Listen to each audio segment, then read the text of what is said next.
ఆగస్టులో వచ్చే ఒక పండగ మాత్రం ఒక జాతరలా జరుగుతుంది. మన శివశంకర వరప్రసాద్ గారి జన్మదిన వేడుక.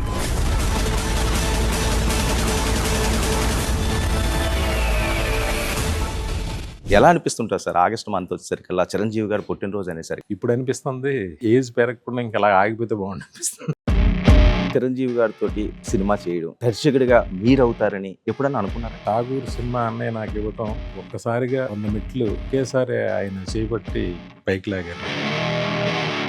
మరి ఎప్పుడు కలిసారు మొదటిసారి? ఠాగూర్ సినిమాకి ఈ రేంజ్ లో ఫస్ట్ చిరంజీవి గారిని చూసి ఆయనతో మాట్లాడటం అదొక జ్ఞాపకంగా అలా ఉండిపోయింది. ఇప్పుడు చూస్తున్న చిరంజీవి గారు వేరు. అసలు అప్పుడు కోపం కానీ ఆయన్ని కలవాలన్నా ఆయనతో మాట్లాడాలన్నా ఒక షివర్ ఉండేది. పంచువాలిటీకి ఆయన పెట్టింది పేరట కదా. 7 అంటే 7 అంతే. నువ్వు షార్ట్ తీసుకోపో, నాకు అనవసరం, నాకు టైం 7 చెప్పారు అంతే. ఠాగూర్లో వినాయక్ గారు కూడా ఒక మంచి క్యారెక్టర్ వేశారు కదా, అది మీ అంతటా అనుకున్నారా, అన్నయ్య చెప్పారా? చాలాసార్లు చెప్పాను ఇంటర్వ్యూలో, అన్నయ్య చేయించారని.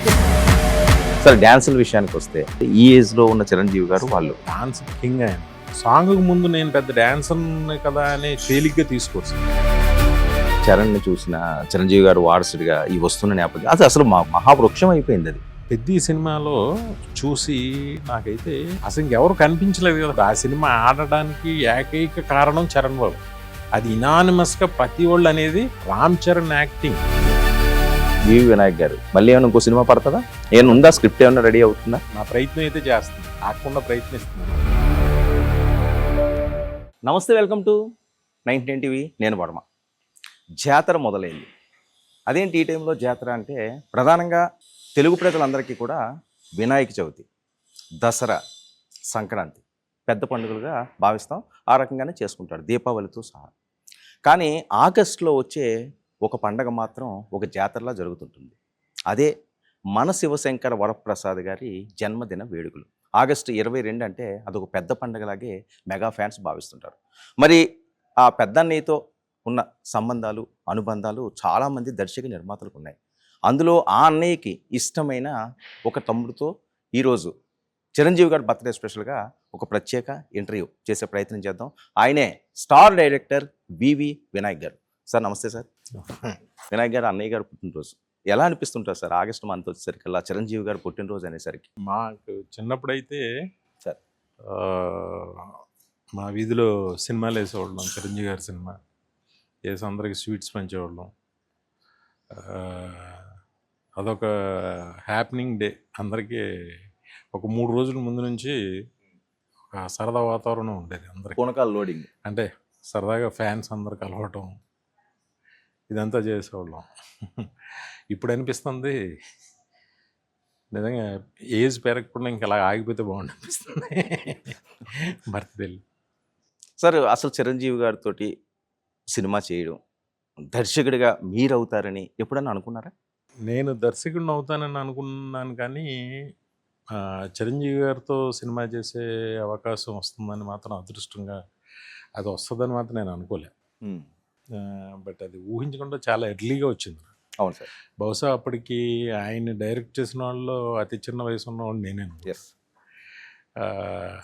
నిజంగా ఠాగూర్ సినిమా అన్నయ్య నాకు ఇవ్వటం, ఒక్కసారిగా 100 మెట్లు ఒకేసారి ఆయన చేపట్టి పైకి లాగాను నేను. అది మరవలేని అవకాశం. దానికి అన్నయ్య మీకు ఎప్పటికీ నేను రుణపడి ఉంటాను. సార్, ఎలా వచ్చింది సార్ అసలు ఠాగూర్ అవకాశం? ఇంతకుముందు చిరంజీవి గారిని మీరు ఇండస్ట్రీలోకి వచ్చిన తర్వాత మొదటిసారి కలిసిన సందర్భం ఏంటి సార్? అంటే ఒకసారి హిట్లర్ షూటింగ్ అప్పుడు ఒకసారి చూశాను దూరం నుంచి. అప్పుడు మీరు వచ్చారు ఇండస్ట్రీకి వచ్చాగానే నేను డైరెక్టర్ అవ్వలేదు. ఆయన సారథి స్టూడియోలో జరుగుతుంది ఆ షాట్, నాకు ఎప్పటికీ గుర్తు. ఆయన స్పీడ్గా, అంటే రాజేంద్ర ప్రసాద్ని ఆయన్ని పెళ్లి చేసుకుని వాళ్ళ సిస్టర్ వస్తుంది. వచ్చినప్పుడు అక్కడ కత్తి ఉంటుంది, టపటప దిగి కత్తి తీసి నరకడానికి వెళ్తాడు. నేను చూస్తూ షాక్ అయ్యి, నిజంగా నరికేస్తాడు ఈయన, ఇదేంటి నిజంగా నరికేస్తాడా అని ఆశ్చర్యం. అంత ఫోర్స్గా చేశాడు. అయ్యో కట్ అన్నాక మళ్ళీ మామూలుగా ఉన్నాడు ఆయన.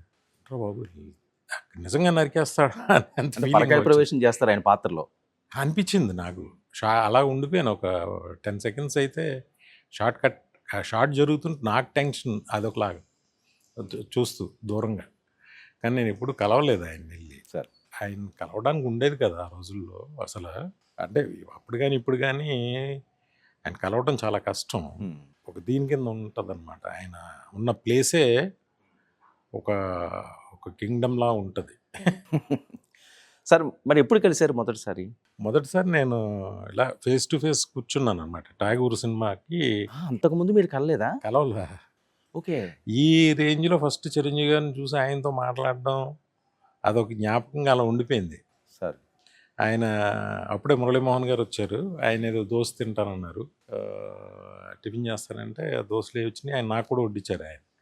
నేను ఇదేంటి చిరంజీవి గారు నాకు వడ్డిస్తున్నారు అనే ఒక దీంట్లో అలా ఉండిపోయాను. అసలు చూడడమే గొప్పగా అనుకుంటే ఈ టైంలో. అలా ఉండిపోయాను.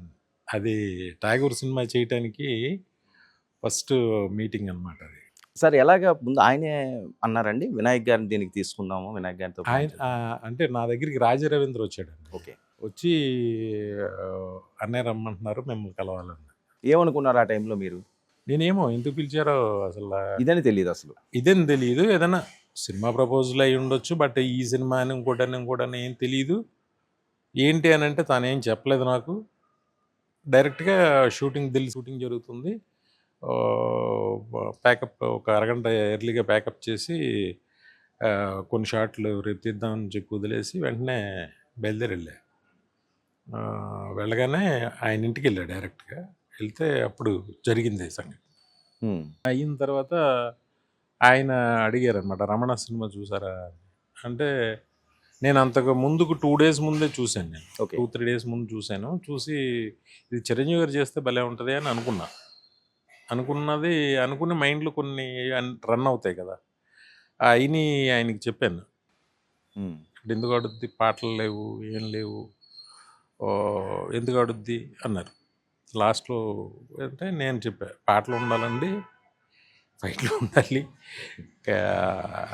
బట్ కామెడీకి అవకాశం లేదు, కానీ ఒక ఫ్లాష్ బ్యాక్లో మాత్రం కామెడీ, ఇది చిన్న కామెడీ ఏదన్నా చేసి క్లైమాక్స్లో మీరు చనిపోకూడదనే, ఠాగూర్ పాత్ర బ్రతికుండాలి అని నేను చెప్పాను. ఠాగూర్ టైటిల్ అప్పుడే అనుకున్నారండి? లేదండి, రన్నింగ్లో వచ్చింది. ఏదో క్లైమాక్స్ రాసినప్పుడు ఇప్పుడు సంథింగ్ ఠాగూర్ అనే ఈ క్యారెక్టర్కి ఠాగూర్ అనే పాత్ర పేరు పెట్టాం మామూలుగా. ఓకే. అంటే పవర్గా ఉంటుంది పిలవడానికని అని అదే టైటిల్గా ఫిక్స్ చేసుకున్నాం అన్నమాట. సో ఆ రోజు సిట్టింగ్లో కన్ఫర్మ్ అయిపోయింది, ఇది చేద్దామని ఫిక్స్ అయిపోయారు. దాని తర్వాత ఆల్మోస్ట్ అంటే మరి ఆయన మనసులో ఉంటుంది. 4-5 సిట్టింగ్ల్లో నేను టోటల్ నేరేషన్, తెలుగు వెర్షన్ ఎలా వస్తుందో నేరేషన్ చెప్పాను. అదే విన్నారు ఆయన నాగబాబు గారు, అరవింద్ గారు అందరూ కూర్చుని విన్నారు. కన్ఫర్మ్ ఏమో అనుకుంటే కన్ఫర్మ్ చెప్పాల్సింది అరవింద్ గారు. బయటకు వచ్చి చూస్తే అరవింద్ గారు లేరు. ఓకే. తర్వాత అరవింద్ గారికి ఫోన్ చేస్తే ఎన్నిసార్లు దొరికేవారు కాదు ఆయన. అలా ఒక 1 monthకి అది నేను చేస్తున్నానో లేదో నాకు తెలియదు. ఒక 1 monthకి తర్వాత రివీల్ అయింది.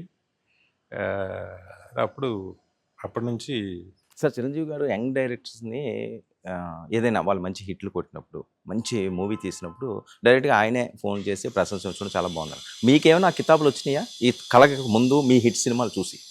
అంతకుముందు ఆది సినిమా ప్రివ్యూకి వచ్చారండి ఆయన ఫ్యామిలీతో. అప్పుడు చరణ్ బాబు చాలా చిన్నోడు, ఫ్యామిలీతో వచ్చారు ఆయన.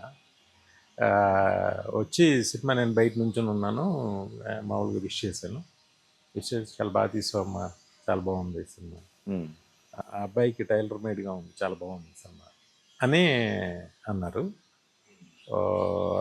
మాట్లాడడం అది. ఆ తర్వాత డైరెక్ట్గా ఈ సిట్టింగ్లో కూర్చోవడం. మీకు భయం వేసిందా సార్ చిరంజీవి గారితో? మనం ఇదేంటి ఈ టైంలో మనం మంచి మంచి హిట్స్ కొడుతున్నాము, ఒకవేళ ఇక్కడ ఏదైనా కానీ మిస్ఫైర్ అయితే, ఫెయిల్ అయితే మన ఫ్యూచర్ కెరీర్ ఇబ్బంది పడతామేమో, చిరంజీవి గారితో ఒక సూపర్ డూపర్ ఖచ్చితంగా చేయాలి, సో మీకున్న ఈ స్క్రిప్ట్? లేదు, నాకు ధైర్యంగానే ఉండిందండి. అంటే ఆయన్ని అంటే ఇప్పుడు చూస్తున్న చిరంజీవి గారు వేరు అసలు. అప్పుడు ఆయన కోపం కానీ, ఆయన్ని కలవాలన్నా, ఆయనతో మాట్లాడాలన్నా అది తెలియని ఒక షివర్ ఉండేది, ఆయన ఆరా అలా ఉండేది. ఇప్పుడు ఆయన చాలా సాఫ్ట్గా, చాలా ఇదిగా మారిపోయారు. అసలు ఆయన చూస్తేనే ఒకలాగా ఉండేదన్నమాట. అదే కొంచెం ఏదైనా చెప్పాలన్నా కూడా మ్, భయంగా ఉన్నట్టు ఉండేది. మరి ఎలా ఎలా మేనేజ్ చేశారు సార్? మామూలుగా వెళ్ళి చెప్తే అన్నీ ఉంటాయి. అది ఓకే. డైరెక్టర్‌కి ఇచ్చి ఆ, ఆ అన్నీ ఇంపార్టెన్స్ అన్నీ ఉంటారు. బట్ మాట్లాడరు అసలు. షార్ట్ అయిన తర్వాత జస్ట్ కుర్చీలో కూర్చుని అన్ని అబ్జర్వ్ చేస్తుంటారు ఆయన. ఆయన అబ్జర్వ్ చేస్తున్నారు అనేది ఇక్కడ ఇక్కడ వచ్చబడుతూ ఉంటుంది అందరికి. నాకనే కాదు, టోటల్గా షూటింగ్ అట్మాస్ఫియర్ అలా ఉండేది. పంచువాలిటీకి ఆయన పెట్టింది పేరట కదా! ఆయనది ఎలా ఉంటుందంటే 7 అంటే 7 అంతే. మీకు మేకప్‌తో కూర్చుంటారా? నువ్వు షార్ట్ తీసుకోపో నాకు అనవసరం, నాకు టైం 7 చెప్పారు అంతే. హ్మ్. ప్యాకప్ ఎప్పుడైనా అడగరు ఆయన. అసలు ఎన్ని గంటల వరకు షూటింగ్ అనేది మాత్రం అడగరు. ఓహ్! ఒక ఈ మధ్య జరిగిన రీసెంట్ సంఘటన చెప్తాను ప్లీజ్. మీకు. వాల్తేరు వేరే షూటింగ్కి సరదాగా ఆయన వినయ్ ఏం చేస్తున్నావు రా అంటే వెళ్ళాను నేను. ఈయన బాబీ గారి డైరెక్షన్ జరుగుతుంది ఒక ఫైట్ సీక్వెన్స్, ఏది ఇంట్రడక్షన్ ఫైట్ సీలో. సీలో. ఒక పక్కన రైన్ ఎఫెక్ట్, ఒక పక్కన కింద వాటరు, బోటు, పెద్ద ఫైట్ సెటప్. అంటే మామూలుగా షార్ట్ అయిపోయి నడుచుకోవడం కుదరదు. ఓకే. ఆయన బోట్లో ఉండాలి. దాంట్లో ఒక వైర్ కట్టి ఆయనకి కాలుకి వైర్ కట్టి అలా వదిలేశారు. అది ఇప్పి మళ్ళీ కట్టి వాళ్ళందరూ వచ్చి ఎందుకులే అని ఆయన అడ్జస్ట్ అయ్యి అలా పెట్టి కూర్చుంటున్నారు. హ్మ్. కూర్చుంటుంటే నేను ఏమో వెళ్ళి ఎవరిని వైట్ చేయొచ్చు కదా అని అంటే ఆయన వద్దన్నారండి. మారలేదు ఇంకా ఆయన మారరు. అనుకుని అలాగా ఈవినింగ్ 6కి అయిపోద్ది అనుకున్నారు. 6 తర్వాత బాబీ వచ్చి అన్నయ్య కొంచెం ఎక్స్టెన్షన్ చేయాలి 9 వరకు ఓకే బాబీ చెయ్యి, రేపు సెట్ లేదు ఎన్ని చెప్పు చెయ్యి అన్నారు. ఇంకా నో అనడం కానీ కానీ బాబీకి ఏంటంటే అసలు తెల్లగా ఉంటాడు కదా, ఎర్రగా మారిపోయాడు. టైం జరుగుతున్న కొద్ది అది 9 అయింది, 10 అయింది, 11 అయింది, 12 అయింది, అలా దాటుతుంది. నేను మామూలుగా కూర్చుని చూస్తున్నాను. బాబీకేమో ఎర్రగా అయిపోయి మనిషి ఒకలాంటి టెన్షన్ అయిపోతున్నాడు. అయిపోతుంటే బాబీ ఏం టెన్షన్ ఒక ఆయన ఏమి పని జరుగుతుంటే ఏమి ఉండదు ఆయనకి అని నేను ఒక పక్కన చెప్తున్నాను, కానీ తనకి అవ్వట్లేదు అది. అవును, తీసుకోలేకపోతున్నాను. తీసుకోలేకపోతున్నాను. అయిపోయిన తర్వాత ఓకే అన్నయ్య మీకు అయిపోయింది అనగానే అలా వస్తూ బాబీ ఇంకొక షాట్ తీసుకో అన్నారు. ఈ బాబీకి ఇప్పుడు ఏంటన్నా అంటే ఊరికి నేను పట్టుకుని ఇలా మాట్లాడతాను కోపంగా, అది నువ్వు పలానా సీన్లో అక్కడ వేసుకుంటే బాగుంటుంది అన్నారు. అనగానే ఓకే అన్నయ్య అన్న అనగానే టక్మని మళ్ళీ ఒక గంట, మళ్ళీ ఒక 45 మినిట్స్ మళ్ళీ ఈయన అన్నీ సెటప్ చేయాలి కదా. చేశారు. ఆ టైంలో కూడా చేశాడు ఆయన. చేసిన తర్వాత అయిపోయింది, కిందకు వస్తున్నారు. ఆ బోట్ పై నుంచి అంత హైట్లో బోట్ కింద నుంచి అలా వస్తున్నారు. సైలెంట్గా ఉంది వాతావరణం. అంటే ఆల్మోస్ట్ 1:30 అలా అయి ఉంటుంది నైట్, మిడ్ నైట్ ఉంటే ఒక ఎక్కడి నుంచో వాయిస్ లైట్ మ్యాన్ పైన ఎక్కడో ఉన్న ఒక light bye, that is megastar అన్నాడు. దిస్ ఈజ్ మెగాస్టార్ అని ఏదో అన్నాడు గట్టిగా. అరిస్తే ఈయన ఇలా వెనక్కి తిరిగారు. ఒకసారి తిరగగానే ఫ్లోర్లో దగ్గర 250-300 మంది ఉంటారండి. టోటల్ అందరూ లైట్ మ్యాన్స్ పైన ఎక్కడో గోడాల మీద కూర్చున్న వాళ్ళ దగ్గర నుంచి అందరూ క్లాప్స్ కొడుతున్నారు సార్. క్లాప్స్ కొడుతున్నారు అందరూ. ఆపరే గోల, ఏదో షూటింగ్ రేపైతే. నాకు చాలా ఆనందం వేసి ఆయన ఇంకా ఎందుకు అంత మెగాస్టార్గా ఉన్నారు అని అంటే ఆయన కళ్ళు చెమర్చాయి. నేను చూసాను అది దగ్గరగా. అంటే చిన్న ఇది కారు ఎక్కారు, నేను ఎక్కాను కారు. ఎక్కిన తర్వాత వినయ్ ఇంటికి ఇదే కదా సినిమాలో ఉన్నది, ఇంక దేంట్లో రాదు కదా, నా పనే నేను చేశాను, నా పని నేను చేసిన దానికి ఎంత హ్యాపీగా వాళ్ళు ప్రశంసిస్తున్నారు, అది సినిమాకున్న పవర్ కదా అని ఒక 5 మినిట్స్ ఒకలాగా ఉన్నారు ఆయన. చాలా అంటే ఒక ఆనందంతో ఉండి ఆ తర్వాత మళ్ళీ సినిమా గురించి ఏదో పాటలు వింటూ దేవి ఏదో పాట పంపించాడని అదని ఇదని వింటూ ఓకే బాగుంది కదా అది అని ఇలా ఆయన ఇంకా అదే జీవితం ఇంకా ఆయనకి. అదే ఎలా చేద్దాం దానికి ఏంటి. ఆయన ఎంజాయ్ చేస్తారు సార్ బాగా దాన్ని. ఏదైనా మనం చేసిన పని ఇష్టంతో చేస్తేనే అది అద్భుతంగా పండుతుంది. చాలా దాన్ని బాగా ఎంజాయ్ చేస్తారు.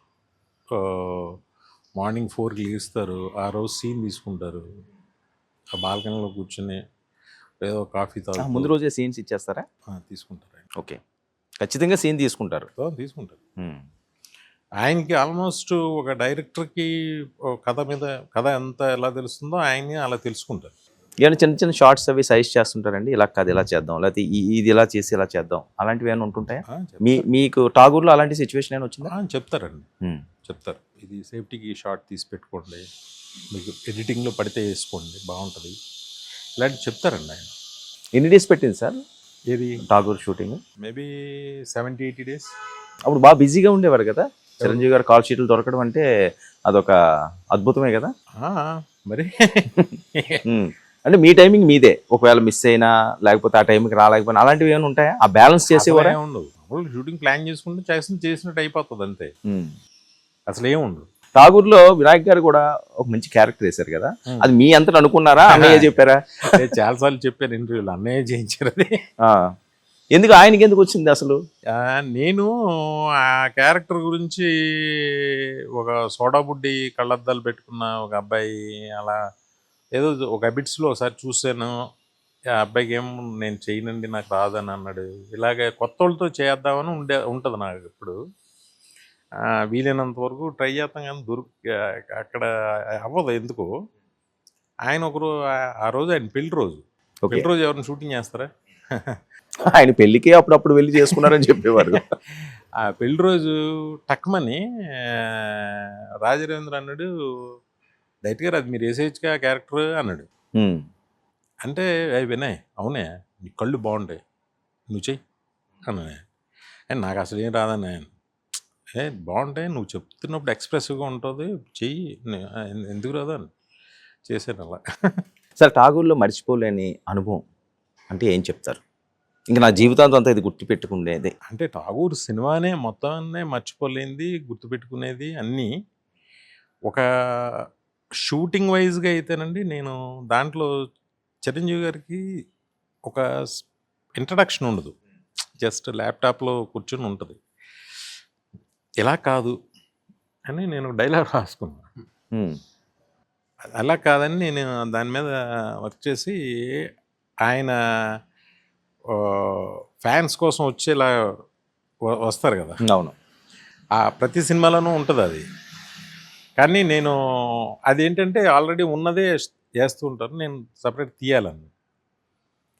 తీద్దాం అన్నారు, చేశారు. చేసి తిరిగి వెళ్తూ ఫట్మన్ వెనక్కి తిరిగితే ఆ ఠాగూర్ గెటప్లో తిరుగుతారు. ఓకే, తిరిగి ప్రభుత్వంతో పని చేయించుకోవడం మన హక్కు, దాన్ని లంచంతో కొనదు అని ఒక డైలాగ్ నచ్చింది ఆయనకి. చేసిన తర్వాత నాకు ఎందుకో అది బిగినింగ్ సంథింగ్ ఏదో నాకు ఏదో నచ్చలేదు అది. ఆయనకు కూడా అలా ఉందేమో నాకు తెలియదు. నేను అనే అది ఒకసారి ఒక్కొక్కసారి చేద్దామా అన్న, మామూలుగా నవ్వేరేలా కదా, కరెక్ట్ నాకు అనిపించింది అన్నది అని చేస్తాను అని మళ్ళీ జస్ట్ దానికోసం మళ్ళీ గ్రీన్ మ్యాట్ అది తెప్పించి మళ్ళీ చేసాం. అదొకటి మంచి, అంటే ఆయన ఎంత మామూలుగా అయితే బాగానే ఉందిగా చాలుగా అంటారు, బట్ ఆయనకి లోపల ఉన్నట్టు ఉంది అది. నేను ఎక్స్ప్రెస్ చేయగానే వెంటనే చేయమని అన్నారు, అదొక మంచి జ్ఞాపకం. అయితే ఆ జర్నీ ఉంది చూసారా, జర్నీలో మనకి ఆ ఏజ్ తెలిసి ఇవన్నీ ఇది ఉంటుంది, దాన్ని నన్ను కరెక్ట్ చేయటం ఉంటుంది చూసారా అందంగా. అది మాత్రం నేను ఆ ట్రావెల్లో చాలా చాలా నేర్చుకున్నాను ఆయన నుంచి. ఓహో, ఏ సిచ్యువేషన్ని ఎలా హ్యాండిల్ చేయాలి, మన ఫ్యామిలీని మనం ఎలా చూసుకోవాలి, మన ఏంటి, మనం ఇంకా ఎంత జాగ్రత్తగా ఉండాలి, ఇంకా ఎంత కామ్గా ఉండాలి అనేది మాత్రం చాలా నేర్చుకున్నాను. అప్పుడు సీరియస్గానే ఉండేవారు సార్, అప్పటికే సైలెంట్ అయ్యారా? ఎవరు ఠాగూర్ కొంచెం రిఫ్రాఫ్ ఉంటాంగా అప్పుడు అదంతా. సరే, ఏమైనా ఇబ్బందికర సిచ్యువేషన్ ఏమైనా ఫేస్ అయిందా ఠాగూర్ మొత్తం? ఎక్కడ కూడా ఇది లేదు అసలు ఎప్పుడు ఇంకొకటి మంచి ఇది ఏంటంటే ఆయనకి ఇంద్రాకి నాకు ఆదికి మేము షూటింగ్ చేస్తుండగా మా ఇద్దరికి అంటే అవార్డులు స్టేట్ అవార్డులు అవును. అనౌన్స్ అయినాయి. నాకు బాగా గుర్తుంది. గండిపేట దీని మీద షూటింగ్ చేస్తున్నాడు. అదొక మంచి అనుభూతి. అన్నయ్య నిజంగా నా జీవితంలో మీరు చిన్నప్పటి నుంచి నాకు స్పెషల్ వ్యక్తి.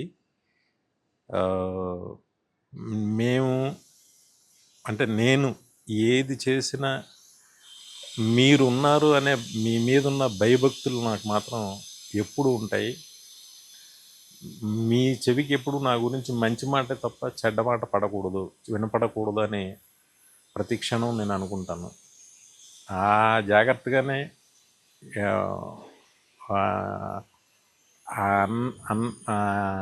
అన్నయ్య ఇంట్లో ఒక పెద్దకి ఎలాగైతే భయభక్తులతో ఉంటామో అలా మీ మీద నాకు భయము, భక్తి, గౌరవం అన్నీ ఎప్పుడు కూడా మీరు మీ ప్రజెన్స్లో మీరున్నా లేకపోయినా మీరు మీ దగ్గర పక్కన ఉన్నట్టు అనుకుంటూ ఉంటాను. థ్యాంక్ యూ అన్నయ్య. నాకు నా లైఫ్కి ఒక మంచి బాట వేశారు మీరు. నేను కష్టంలో ఉన్నప్పుడు నన్ను ఓదార్చారు. నేను సక్సెస్ఫుల్గా ఉన్నప్పుడు నన్ను అది తలకెక్కించుకోవద్దని చెప్తూ చాలా అది చెప్పలేదు. నేను ప్రాబ్లం వచ్చిందా సార్ మీకు మధ్యలో కష్టంలో ఉన్నప్పుడు? అంటే అదే హెల్త్ పరంగానా లేకపోతే సినిమాలు ఇవి అవి? అలా అని కాదండి. ఎప్పుడైనా మనం ఫెయిల్యూర్లో ఉన్నప్పుడు బాగా ఏదైనా సినిమా తీసి ఫెయిల్ అయితే నేను బాగా డిప్ అయిపోతాను. ఇప్పుడు పిలిచి ఆయన ఎంకరేజ్ చేసిన, ఆయన చెప్పిన మంచి మాటలు దాంట్లోంచి బయటికి రావాలి అని చెప్పేవి ఉన్నాయి. జాగ్రత్తగా అన్నీ మంచి కూర్చుంటే అన్ని మంచి విషయాలే ఉంటాయి. సార్ ఠాగూర్ ఒక ఇండస్ట్రీని షేక్ చేసింది. ఎందుకు అంత గ్యాప్ వచ్చింది చిరంజీవి గారు? మళ్ళీ ఇంకో సినిమా వెంటనే ఎందుకు పడలేదు? 150 వరకు వెయిట్ చేయాల్సి వచ్చింది. తర్వాత ఒక సినిమాగా ఆయన చేశారు, తర్వాత చేయలే. ఓకే, అందువల్ల పడలేదు మీకు? అంటే ఏమో ఆయనైతే చేయలేదు కదా. అవును. ఒకవేళ చేస్తుంటే మధ్యలో ఇంకేమైనా పడేవేమో. సార్ మీరు అనుకున్నారా ఠాగూర్ చేసిన తర్వాత ఈయనతో పాటు మనం జర్నీ చేయొచ్చు, రాఘవేంద్ర గారు లాగా లేకపోతే బి గోపాల్ గారి లాగా, కోదండరామరెడ్డి గారు, మనకి ఎక్కువగా సినిమాలు వస్తాయని అనుకున్నారా? ఆ డేస్ వేరు, ఈ డేస్ వేరు కదండి. అప్పుడు ఏంటంటే అన్నయ్య సంవత్సరం 4 సినిమాలు చేశారు. అవును, 4, 3 అలా చేశారు. ఆ తర్వాత వెరీ స్పెసిఫిక్గా ఆయనకి కథ దొరకడమే కష్టం అయిపోతుంది. ఆయనకి నచ్చేది అంటే ఆయన మీద పెద్ద ఒక అమౌంట్ ఇది అంటే భారీ బడ్జెట్. ఆ తర్వాత ఆయన కొంచెం ఆచితూచి సినిమాలు తక్కువ చేయటం కానీ అన్ని సినిమాలు చేయకూడదు. 150కి ఆయన పిలిచారండి? ఆయన పిలిచారు. ఇప్పుడు నన్ను ఆయన పిలిచి ఇచ్చారు. ఆ జర్నీ ఏంటి సార్? 150కి 5 నెంబరు అప్పటికి అసలు స్వీట్ అయిపోయారు. స్వీట్గా అదే నా జీవితంలో ఐ వాజ్ ఎంజాయ్డ్ అండి వర్కింగ్. అసలు ఎప్పుడు తెల్లారది, ఎప్పుడు షూటింగ్కి వెళ్ళిపోదాం అనే అంత ఆనందంగాను అంత హ్యాపీగానే ఉండేది. సరే, అప్పుడు ఠాగూర్కి 150కి ఈ గ్యాప్ కానీ ఆయన మాట్లాడే తీరులో కానీ లేకపోతే ఆయన పలకరించే అభిమానులు కానీ ఆయన నటించే తీరుని కానీ ఆ డిఫరెన్స్ ఏమైనా కనిపించారా? అప్పుడు ఆ స్పీడ్ అదే కంటిన్యూ అయిందా 150లో కూడా? ఎక్కడ ఇప్పుడు మీకేం తెలిసిందా? లేదు, జనరల్గా మీకు తెలుస్తుంటది కదా, స్క్రీన్ మీద వేరు, బియాండ్ స్క్రీన్ వేరు కదా. లేదు, అప్పుడు ఎక్కువ సీరియస్గా ఉండేవారు. చాలా చాలా కోపం ఆయనకి. అంటే ఏదైనా చిన్న ఒక సెట్లో కరెక్ట్గా సెట్ రియలిస్టిక్గా లేకపోతే పగిలిపోయేది, మామూలుగా ఉండేది. అంత కోపం ఆయన. కానీ ఈ సినిమాకి వచ్చేసరికి మనం అంటే ఆయన అలా ఉంటారని మేము ఎక్కువ జాగ్రత్తగా తీసుకోవడం. ఫస్ట్ నేను అందరికీ పిలిచి చెప్పాను, ఆయన ఏ రోజు ఇరిటేట్ అవ్వకూడదు. ఆయనకి సెట్ విషయంలో కానీ ఏ విషయంలో కానీ ఇరిటేట్ అవ్వకూడదు. ఫస్ట్ ఆఫ్ ఆల్ ఆయన్ని పువ్వులా చూసుకోవాలి. అంటే ఎందుకురా బాబు అన్నట్టు ఉండకూడదు. ఆయన హ్యాపీగా ఉండాలి షూటింగ్ అనే టైప్లో చేస్తారు. క్రూ అంతటితోటి కూడా బాగుంటారండి ఆయన. చిన్న పెద్ద తారతమ్యాలు లేకపోతే ఒక కెమెరామెన్ అనో లైట్ బాయ్ అనో అందరినీ కొద్దిగా అభిమానంగా ఉండడం ఆ టైప్ ఉంటుందా? అలాగే ఉంటారు, పలకరించడం. అసలు ఎవరితో ఇదే. సరే, డ్యాన్సుల విషయానికి వస్తే మీరు చాలా మందితో చేశారు, వాళ్ళు కూడా అద్భుతమైన డాన్సర్లు, జూనియర్ ఎన్టీఆర్ గారు అనివ్వండి, వేరే ఉండి చిరంజీవి గారికి వాళ్ళకి కంపేర్ చేస్తే ఈ ఏజ్లో ఉన్న చిరంజీవి గారు ఫస్ట్ ఆఫ్ వాళ్ళు ఆల్ ఒకళ్ళతో కంపేర్ చేయొద్దు కానండి, డాన్స్ కింగ్ ఆయన. హ్మ్. ఏదో ఆ పాట మ్యూజిక్ వేసేదేటికి మనిషి మారిపోతాడు ఆయన. ఆయనకి అంత ఇష్టంను, అలాగే సాంగ్ మీద జడ్జిమెంట్ కూడా భలే ఉంటుందండి. ఓకే. ఆయన ట్యూన్ విని ఇది హిట్ అన్నారంటే హిట్, కథ అయినా ఆయన జడ్జిమెంట్ సూపర్ అండి. ప్రాక్టీస్ చేస్తారండి ముందు ఏది? సాంగ్కి ముందు? సాంగ్కి ముందు నేను పెద్ద డాన్సర్ కదా అని తేలిగ్గా తీసుకోరు సార్ ఆయన. ఓకే. ఆయన సాంగ్ ముందు నుంచి సాంగ్ వస్తుంది సో అండ్ సో డేట్కి అని అంటే 10 రోజుల ముందు నుంచి మొత్తం ఫుడ్ మానేస్తారు, ఒక లిక్విడ్ డైట్ లాగా చేస్తారు, దాన్ని ప్రాక్టీస్ చేస్తారు, అది వింటూ కొరియోగ్రాఫర్ చెప్పిన మూమెంట్స్ అవి ఇవి కీ మూమెంట్స్ ఏమున్నాయో అవి అందంగా ప్రాక్టీస్ చేస్తాడు ఆయన. ఈజీగా తీసుకోరు ఆయన. సార్ ఆయన పాటలో మీకు బాగా నచ్చింది మీ డైరెక్షన్లో చేసిన 2 మూవీస్లోని ఏది అద్భుతంగా ఆహా ఇదిరా పాట అంటే ఇదిరా అని? కొడితే కొట్టాలి రా 6 కొట్టాలి విత్ ఎక్స్ప్రెషన్తో కూడా ఒక చోట అభిమానం రక్తం పంచిన తమ్ముళ్ళే అవును. అక్కడ ఒక ఇది ఉంటుంది, ఆ కళ్ళు ఇది చాలా ఇష్టం నాకు. ఆ సినిమాకి నేను సైతం సాంగ్ ఒకటి, అది మణిశర్మ అన్ఎక్స్పెక్టెడ్గా ఏమొస్తుంది దీన్ని ఎలా చేస్తాడు తిను అని అనుకుంటున్న టైంలో ఒక రిథం పంపాడు. నాకు పిచ్చి వచ్చింది అసలు, భలే నచ్చింది అసలు. అన్నయ్య వినగానే సూపర్ హిట్ అన్న ఫీలింగ్ వచ్చింది. అది గూస్ బంప్స్ వస్తుందండి ఆ పాట ఇప్పుడు విన్నా సరే. అది మళ్ళీ 150లో మిమ్మీ మిమ్మి సాంగ్ అయితే అది ఎంత బాగుంటుందో నాకు. అవును. నెక్స్ట్ సాగర్ తీరానా చాలా బాగుంది. సార్ ఆయన డైట్ అంటున్నారు కదా, అసలు ఏ డైట్ తీసుకుంటారు సార్? ఏది బాగా ఇష్టంగా తింటారు? ఏది ఎక్కువ తినరు, తిన్నది ఇంటి దగ్గర నుంచేనండి క్యారెట్స్ ఈ లోకల్లో ఈ సరౌండింగ్స్ ఉంటాయి. ఆయన ఇల్లే 7 స్టార్ హోటల్. అవును, మీ అందరికి కూడా వస్తుంటాయట. అందరికి 7 స్టార్ హోటల్. ఏది బాగా ఇష్టంగా ఇస్తారంటే ఏమో అంటే అన్నీ కొంచెం కొంచెం కొంచెం కొంచెం తింటారు, వస్తాయి చాలా రకాలు వస్తాయి, అందులో కొంచెం కొంచెం తింటారు. సో మరి అప్పుడు అది కూడా తినరా సార్? చిరంజీవి గారితో మరి వివి వినాయక్ గారు ప్రేక్షకులు చాలా ఎదురు చూస్తుంటారు, మళ్ళీ ఏమైనా ఇంకో సినిమా పడుతుందా? ఏమైనా ఉందా? స్క్రిప్ట్ ఏమైనా రెడీ అవుతుందా? పడవచ్చు, బట్ నా ప్రయత్నం అయితే చేస్తున్నాను, ఆకుండా ప్రయత్నిస్తున్నాను మంచి కథ కోసం. అంటే ఎలాంటి కథ అనుకుంటున్నారు సార్ ఈసారి చిరంజీవి గారితో? అలా అని కాదు, మంచి కథ ఏదో ఒకటి స్ట్రైకింగ్గా అనిపిస్తే దానికి బాగుంటుందని నాకు అనిపిస్తే డెఫినెట్గా జరుగుతుంది. సార్ ఆయనకి ఏమైనా ఎప్పుడైనా మాటల్లో చెప్పడం ఉంటుంది, అబ్బా ఇలాంటి క్యారెక్టర్ ఒకటి చేయాలి నా ఎంటైర్ కెరీర్లోని అని డ్రీమ్ ప్రాజెక్ట్ ఏమైనా ఉందా చిరంజీవి గారికి? ఎప్పుడైనా ఆ సందర్భం వచ్చిందా మాటలో? అలాగేం లేదు, అన్నీ చేశారు ఆయన. ఆయనకి ఇప్పుడు కొత్తగా 150-160 సినిమాల తర్వాత ఏముంటుంది అంటే ఒక ఎన్టీ రామారావు గారిని చూసుకోండి, ఒక కృష్ణ పాత్ర, ఒక రామ్లేన్, ఇలాంటి అద్భుతమైనది. కృష్ణ గారి విషయంలో చూస్తే అల్లూరి సీతారామరాజు అండి, నాగేశ్వరరావు గారి విషయానికి వస్తే ఒక ప్రేమాభిషేకం, అలాంటిది అంటారు. అంటే ఒక అద్భుతంగా ఉండాలి, ఇంకా ఇంతకు మించింది ఇంకా లేదు చాలు ఈ సినిమాకి. నాగార్జున గారిని చూసిన అన్నమయ్య లాంటి క్యారెక్టర్, ఒక డిఫరెంట్ క్యారెక్టర్ నేను అనేది ఆ టైప్లో. అలాగేమీ అనుకోరండి ఆయన, అంటే ఆ టైం లైన్స్ వేరు, ఆ ఇది వేరు, ఈయన ఎంచుకున్న మార్గం వేరు కదా, ఈయన ఎంచుకున్న మార్గం వేరు. బట్ అప్పుడప్పుడు ఇప్పుడు స్టేట్ రౌడీలో అర్జునుడు క్యారెక్టర్ ఉంటుంది. అవును, చిన్న షాట్, ఒకటే సీన్ అయినా కూడా భలే ఉంటారు దీంట్లో. అలా మొన్న సైరా అదే దీనికోసం తీసింది సైరా. అలాగా ఏదైనా అంటే ఒక క్యారెక్టర్ ఇది చేయలేను అనేది, అంటే ఆయనకి తెలుసు ఆయన గురించి, నా సూటబిలిటీ ఏంటి, నన్ను జనం ఎలా యాక్సెప్ట్ చేస్తారు, ఆయనకి అన్నీ తెలుసు, ఏది చేయాలి ఏది చేయకూడదు అనేది అన్నీ తెలుసు ఆయనకి.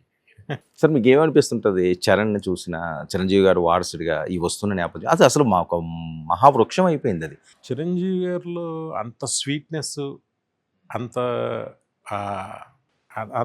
నేను చెప్పాను కదా, ఆ కోపం, అంత కోపం వైల్డ్గా ఉండే ఆయన, అలా ఆ కోపం తగ్గి అలా ఉండడానికి కారణం నేను చరణ్ బాబు అనుకుంటాను. ఓకే.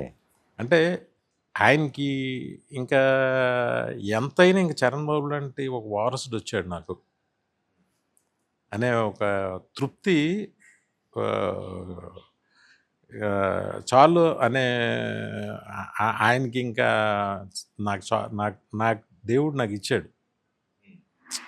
ఆయన కీర్తి ప్రతిష్టలు, ఆయన లివింగ్ అది కాకుండా ఆయన లెగసీని కంటిన్యూ చేసే ఓ వారసుడు నాకు ఇచ్చాడు భగవంతుడు. ఎప్పుడన్నా అది చెప్తుంటారు సార్, అవి పంచుకుంటుంటారా ఆయన అనరు ఆ కానీ నేను మెమరీస్? గమనిస్తా. నేను ఊరికే ఆయన చరణ్ బాబుని చూసి చాలా హ్యాపీగా ఫీల్ అవుతుంటా.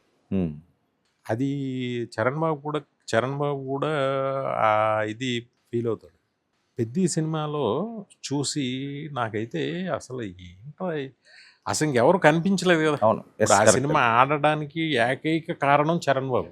అది ఇనానిమస్గా ప్రతి వాళ్ళు అనేది రామ్ చరణ్ యాక్టింగ్, రామ్ చరణే సినిమా, అవును, తన కష్టమే సినిమా అని అంత గొప్పగా మాట్లాడిన సినిమా అది. డెఫినెట్గా ఆ సినిమాకి నేషనల్ అవార్డు వస్తుంది అవును, కావాలి నేనైతే కూడా. అనుకుంటున్నాను. అన్నయ్య మళ్ళీ మీరు ఇంకా చాలా చాలా ఇంకెన్నెన్నో బర్త్డేలు చేసుకుని మీ ఇన్స్పిరేషన్తో మిమ్మల్ని మీ వల్ల ఇన్స్పైర్ అయిన నేను చాలా బాగున్నాను. అలాగే నాలాగే ఇంకా చాలామంది బాగున్నారు. ఎవరు స్టేజ్ ఎక్కినా మీ అభిమానిగానే ఉన్నారు ఈరోజు సినిమా ఇండస్ట్రీలో. చాలామంది డైరెక్టర్స్ కావచ్చు, చాలా టెక్నీషియన్స్ కావచ్చు. ఇలాగా ఇంకా మీరు ఎంతోమందికి అవకాశాలు ఇవ్వాలి, మీరు ఎంతోమందిని దీవించాలి, మీరు ఎంతోమందికి బ్యాక్ బోన్గా ఉండాలి. నేను మనస్ఫూర్తిగా మీరే మా ధైర్యం, మా స్థైర్యం, మేమంతా మీ సైన్యం. థ్యాంక్ యూ అన్నయ్య. Love you always. Thank you sir, thank you so much Vinayak గారు. ఇది వినాయక్ గారితో చిరంజీవి బర్త్డే స్పెషల్. మరో కథతో మరో స్పెషల్లో కలుద్దాం. Stay tuned to 99 news.